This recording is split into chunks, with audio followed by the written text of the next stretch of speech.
ಆದಿ ಕಾಲದಿಂದನೂ ನಡೆದು ಬರುತ್ತಿರುವ ಅತಿಕ್ರಮಣ ಹಾಗೂ ದಬ್ಬಾಳಿಕೆ ಶೋಷಣೆ ಇಲ್ಲಿವರೆಗೂ ನಡೆಯುತ್ತಲೇ ಬಂದಿದೆ.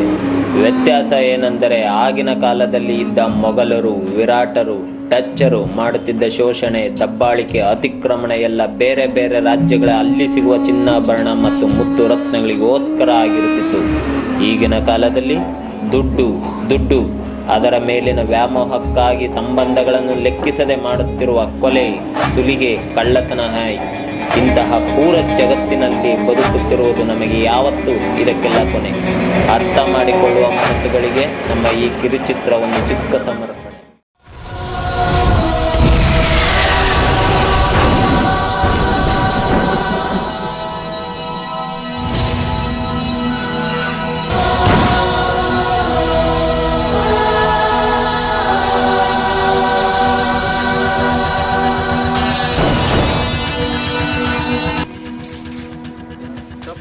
ಕೈಲಾಗ್ತಿರೋ ಆ ಶಿವನೇ ಬಿಡಲ್ಲ.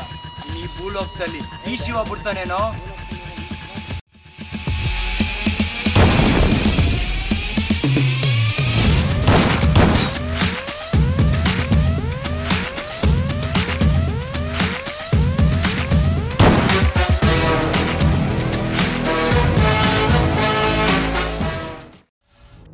ಆದಷ್ಟು ಬೇಗ ಬರ್ತೀನಿ ಮಗ, ಕಾಯ್ತಾ ಇರು.